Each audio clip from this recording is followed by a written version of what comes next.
So we move on to our discussion item that was added on. Yes. Is that correct, Madam Clerk?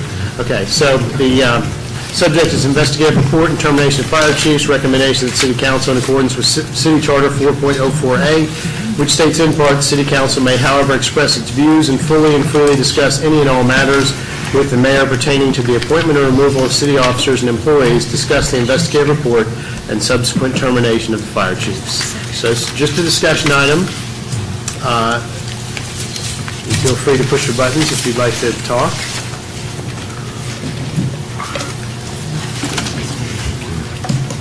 Councilwoman Myers. Well, I think that, at this late date time, we're not going to have much of a discussion, but I just want to say I have a lot of concerns, and one of the concerns I have is a concern that I've had for years, and that is the purchase of attorney fees. And I think that council, something needs to be done about all the money that we're spending, the taxpayer is spending on legal services. And, I read that report, and the first thing that jumped out at me in the report by Mr. Van Sickle was a comment he made about me. And his response, when I asked, I don't think he included my email in his packet. He just started right out the gate addressing my request for information regarding the nature of the investigation. I'll share the email with the public that I sent Mr. Van Sickle. I asked, what is the nature of this investigation? And I feel that as a city council member, I should have the right to ask that and receive information. But I think the point he wanted to make in his report is basically it's none of the council's business. He told me I could make an open records request. So I didn't want to get into a dispute with him over whether or not I had the right to know what he was investigating. He also addressed right off the bat comments made by a blogger regarding Mr. Kerrigan. First of all, I don't see that my email request to him or whether or not Mr. Kerrigan was over there for any reason was germane to the issue he's supposed to be investigating. But nonetheless, we passed a transparency and legal fees ordinance. And then the mayor lobbied the city council, vetoed it, and lobbied the city council to keep the veto from being overridden. So I have a lot of concerns about how this whole process unfolded, the whole purpose of it. And I do think council needs to investigate it, and I'll tell you why. Even though we can't do something, what we can do, though, is we can ask the public to amend the charter that gives us more control over the hiring and firing of department heads. Bradenton, Florida is an example that Councilman Johnson uses as an example of a county, a city that has 5 council members, but also, guess what? I believe that council also has the authority to determine the organizational structure of the city. So while we can't do something about this, we can do something about the future. So that's why I think that we should give people time to read the report and have a special meeting to discuss how we would go about investigating it. We had a meeting to investigate the Long Hollow Tower thing, but we can't call a meeting to investigate this. So what I'd like to see is the council president calling a special meeting, and so that we can have a more meaningful discussion than what we will have here at 10 o'clock at night.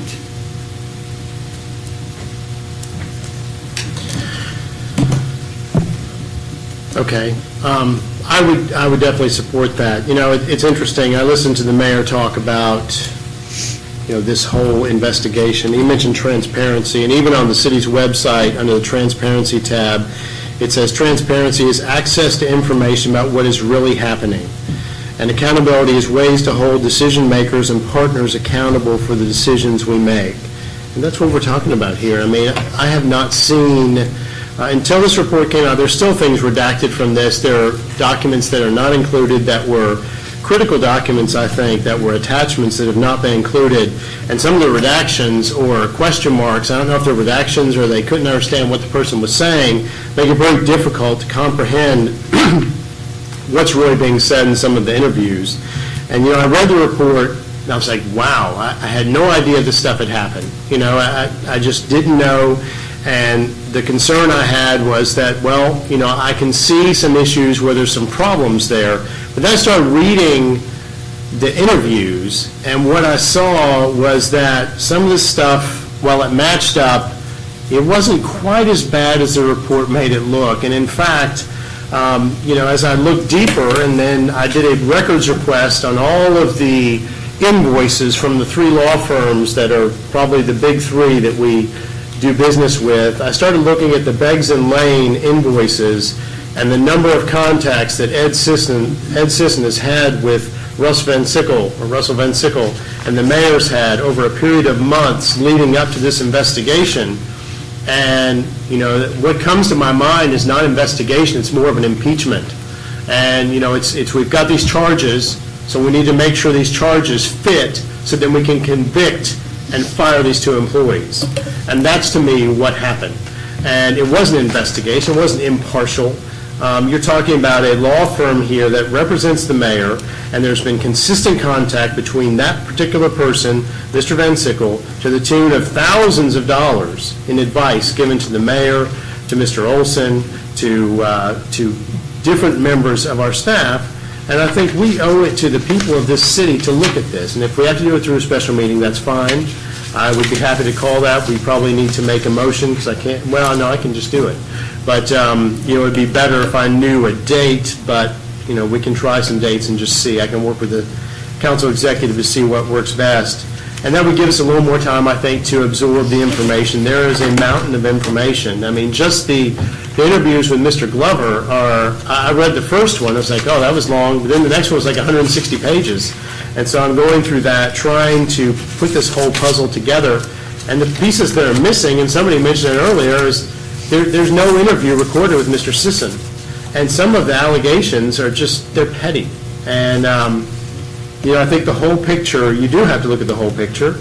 And, you know, I think we talk about things like the hiring process. Well, if you don't have a hiring process written up in some type of standard, and you just say what normally happens, how do you hold people accountable for that? I just don't understand that. And how do you base, you know, firing somebody on that? The other thing, the HR manual says that the new HR manual, the appeal procedure goes up to the city administrator. Well, I guess if the mayor makes a decision, you can't really appeal that because it would have to go to the city administrator who works for the mayor, who I would assume would be, you know, have the same opinion, although we got misinformation from the beginning about this. You know, I spoke with Rusty Wells very early in this process, right around the time that the two employees were on administrative leave. Rusty came to my office. We sat in my office. The door was open, and he told me that there were two things happening at that time. One was an EEOC investigation, and at the same time, they were also investigating the hiring practices within the fire department. And then Mr. Olson, of course, went on the radio and said that it was only related to the EEOC complaint. Later, that was the subject of a very awkward conversation between the mayor and I, publicly, that was then printed and looked ridiculous, because sometimes when you say things verbally, they don't look so great in print, and where he was accusing me of saying something false, and all I was saying was what was said by the administration was the same thing. And so it got very awkward, and, you know, I don't know if that created some ill will between the mayor and I, but, you know, the other day, the mayor was on the radio and said some things I really felt were inappropriate. You know, he said that some of us should just quit. I mean, I don't know if you've heard this, but he suggested that if we didn't want to, you know, some of them don't like the way the city's going, Andrew, and some of them might just want to go ahead and quit, is what I think. And this is in a question related to the appointment of the next fire chief, and the fire chief that we're going to have to, you know, confirm or deny. And that's the type of attitude we've got right now, is that suggesting that some of us should quit. And I don't know if it was directed to me or not. Councilwoman Canaway. Yes, I just wanted to say that as I was reading it, I was just taken back about some of the things that were in there. However, I don't think that I've gotten further enough in the process in reading it and comparing it to the attachments to fill in the holes, because some things weren't filled in. I do know that there's some failures here. I mean, there was failure in a hiring process that was defined to me. So it doesn't take me long to get through that particular part. So there are some failures going on here in business practices. The question of whether or not the investigation was independent, because some of the things in there, like conjecture type things, doesn't really sit well with me. So I would like a more time to be able to deal with my issues, whether or not we're able to change the outcome now, but maybe with dealing with due process procedures and policies and those types of things, we as a council will be able to address some of the issues that we can define and be able to execute as a council. Okay. All right, so is everyone on council, does anyone object to saying a special meeting for this particular item? Nope. I'm sorry. I've got, what? I was just asking council if they had objection to giving our card to me.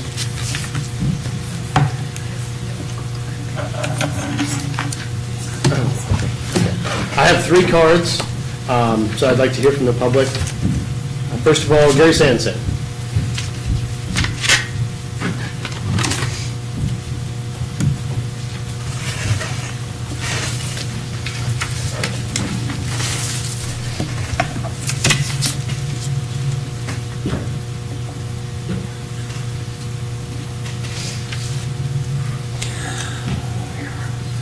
Gary Sanson, 1517 East Jackson.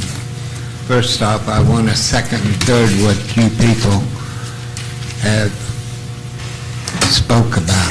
It's something that disturbs me when you have no control, not even, this is unbelievable. Maybe we ought to change the city charter. And I agree with Sherry Myers and yourself and Ms. Canada Wynn. If that's all you can do at the moment, I don't agree with that. I think there's more. But I'm only second and third call for investigation. This definitely needs to be looked into, because the longer it goes on, the uglier it's going to get, and I don't want to go there. But it's coming. Thank you. Thank you, Mr. Sansing. Bill Kaplinger.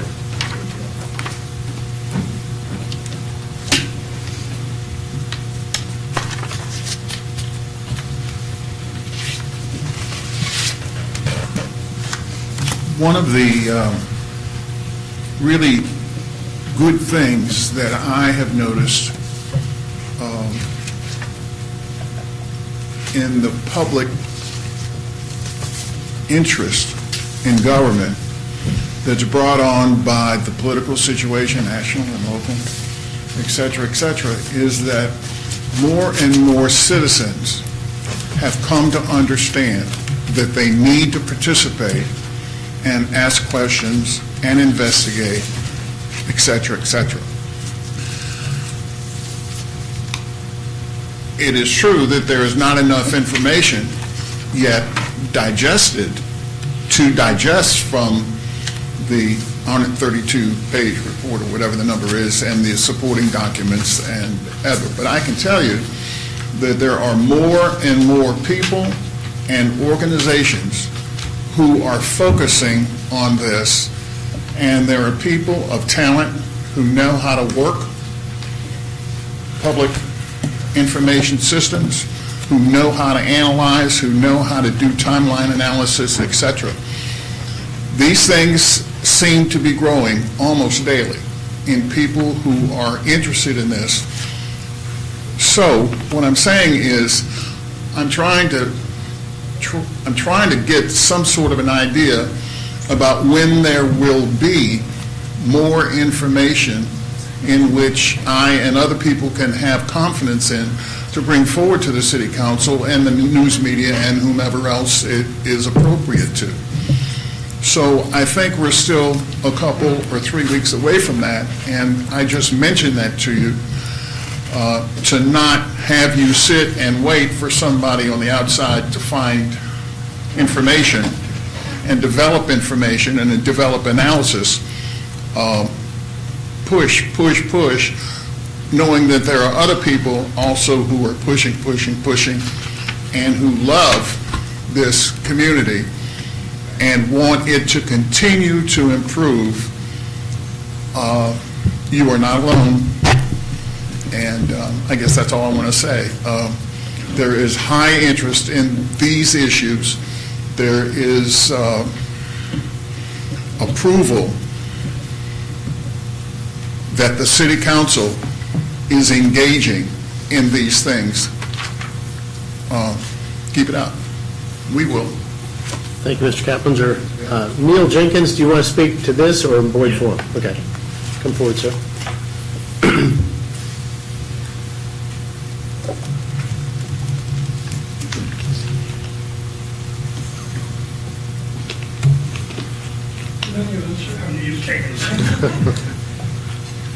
Who we got?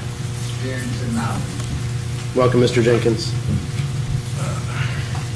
Mr. Council President and Council, this is rare for me to speak before you. I've spoken on one issue while I was employed by the city. I got a couple of retirement longevity pins, and I've spoken on one major contract issue.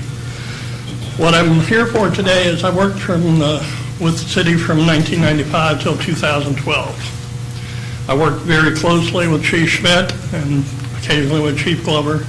I manage the communication systems for the city, for all departments, but primarily police, fire, and the 911 center. I have never worked with a more meticulous and honest person than Chief Schmitt.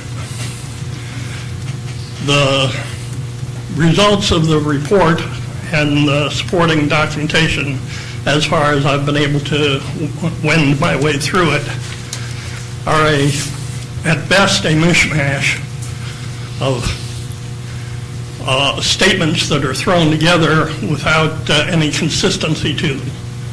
And I'm amazed that any licensed attorney would actually sign his name to such a report, which goes to speak to the quality of the attorneys. But my point is that the city is losing approximately 56 years of brilliant leadership from these two gentlemen that the city has terminated.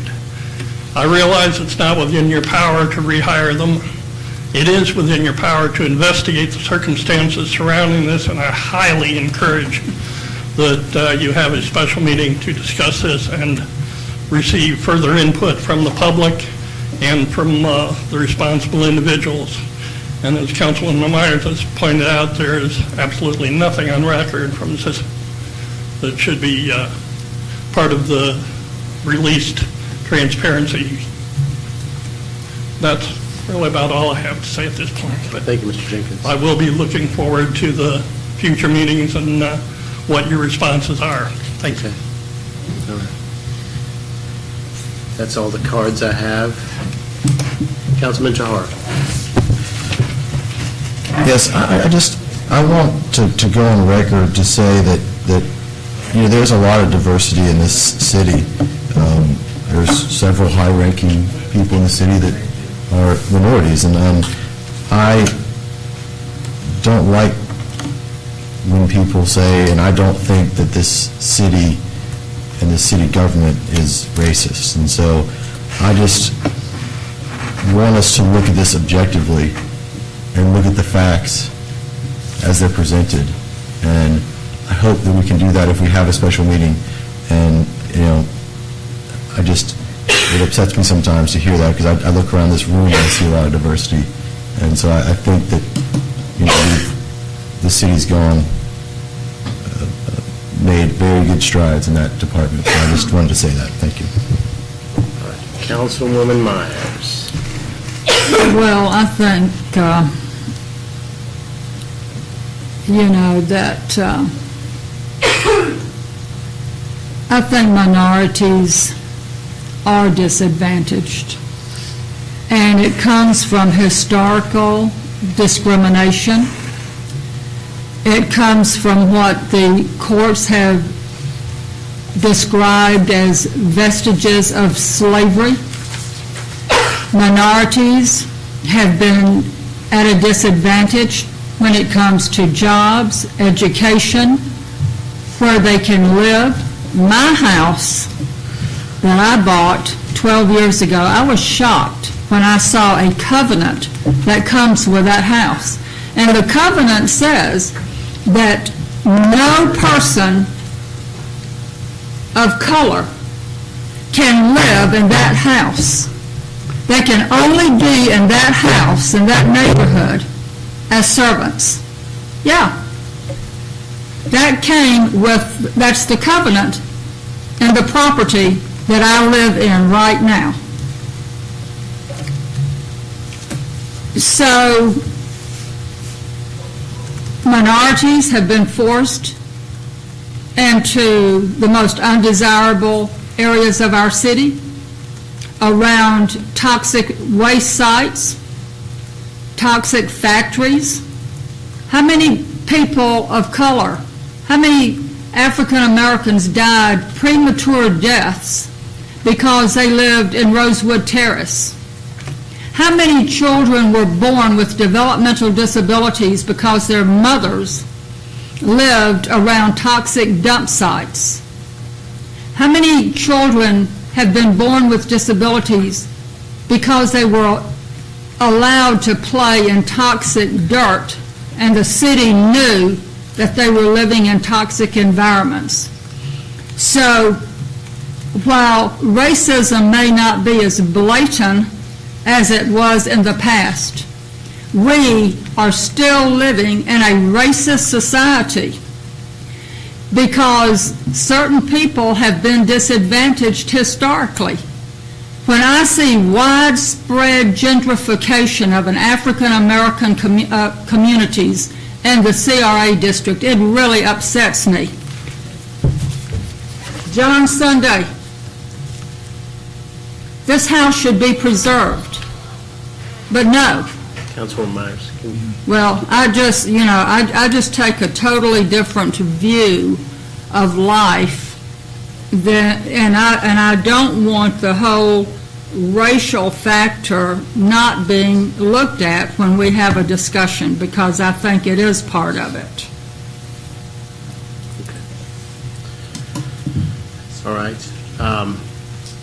I just wanted to mention one of the things I was thinking about, and it was mentioned tonight by one of the citizens that spoke during the Boyd Forum. One of the big parts of the investigation, if you read it, deals with a fireman, Mr. Dees, and his attempted demotion. And what's interesting is in his interview, he talks about the mayor and uses his first name, and that was mentioned, I think, by somebody. And it's just, there are too many questions that raises when employee like that mentions the mayor's name by first name. And it raises a question in my mind as to what the relationship is there and what was going on behind the scenes that created this situation. And I read all of Mr. D's interview, and there was a lot of it, I didn't really understand his complaint throughout a lot of it, and, maybe somebody we need to talk to, but, I think that the investigation made a lot out of things that I think there are still a lot of questions about. So I look forward to a special meeting as well. So I will schedule that. And seeing no other comments,